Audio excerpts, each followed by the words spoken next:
Hi everyone, and welcome to Teacher Ivan channel. Now, even though this channel is predominantly meant for English learners, I have decided to make a separate group of videos where I get the chance to share my teaching ideas, games and activities with you guys, and hopefully even get to hear your ideas from the feedback. Now, I think you're gonna enjoy today's topic because we're gonna talk about how we can use sticky balls in the classroom in different ways. So I found myself always carrying at least 3 sticky balls with me in my box of wonders, where I also keep all the things I need for my classroom activities. Sticky balls are by far my favorite props because they can be used in different ways, and with them, engaging students becomes a piece of cake. Depending on the age of your students or the profile of the class, you can use it to revise the previously covered vocabulary or grammar units, learn new vocabulary, and so on. They can also be used as a warm-up activity at the beginning of the class, as well as the freer practice activity at the end of the class. I'll give you examples of both. Let's say you want to focus your pre-intermediate students on adverbs of frequency. You know that they have covered it before during their elementary level course, so there's no fear that they're seeing these words for the first time. It's a great opportunity for them not only to revise the words like never or often, but also to try the words that might be a bit challenging. The words that have not been covered before. For example, the word occasionally. So you can squeeze them in and see if they will be able to figure out the meaning on the spot. I believe that it's an excellent way to start a class if you want to start with the TTT or the test, teach, test technique. Okay, now let's take a look at the steps we need to take in order to play this activity properly. Step 1. Without saying a word, draw 2 medium-sized circles on 2 separate parts of your whiteboard. Then draw 2 lines that resemble a ruler. At the bottom part, write 0% and on the top part, write 100%. On the sides, you write the group of words you want your students to use. Step 2. Divide the class in 2 groups, tell them to stand in 2 lines and tell them that they're going to compete against each other. You can also try giving them a little incentive, like a prize, let's say, in form of extra points for the winning team or some candies, certain privileges. It really depends on what kind of atmosphere you have created in your class so far. Step 3. The rules of this game are very simple. Students throw the ball at the same time. If they hit the circle, they have the chance to put one of the words from the group onto the line. If they miss, they go to the back of the line and wait for their next turn. If they hit the circle but put the word on the wrong position on the line, you quickly erase that word, which means that that word is still at play. That forces the students who are not throwing the ball to pay attention. The first team that gets the right order of all the words wins. Simple enough? Well, I certainly hope so. However, even those simple rules can confuse some of the students.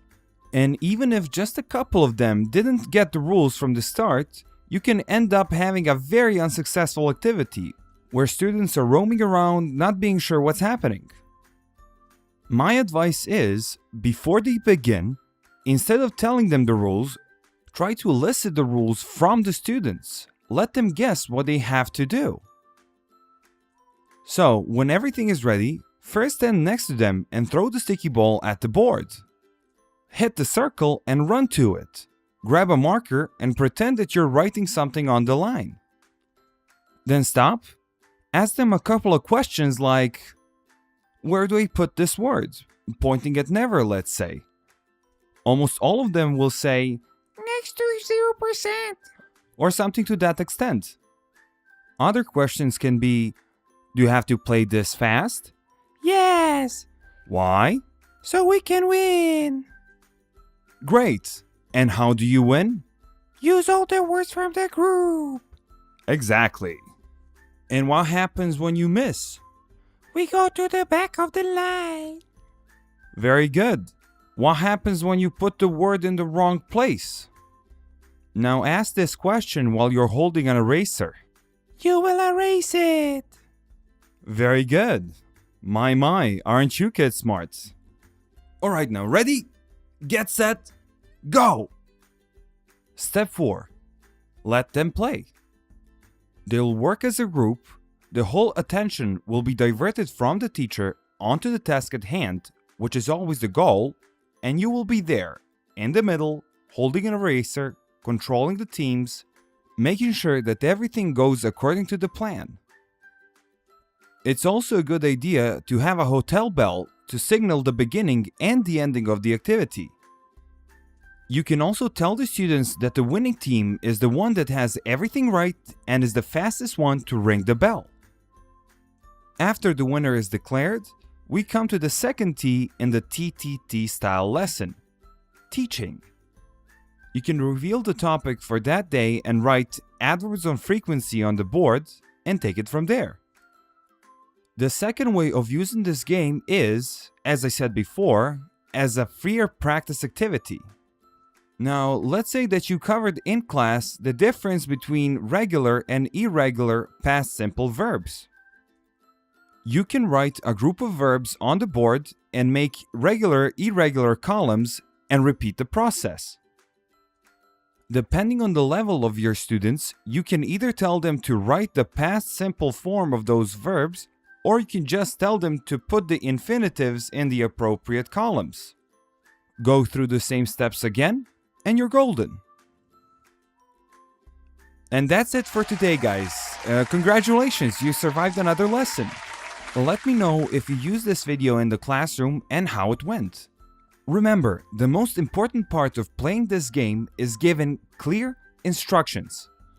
Now, in this video, I showed you only 2 basic ways of using sticky balls in the classroom, but options are virtually endless. That being said, I have only one question for you guys. What's your favorite way of using sticky balls in the classroom?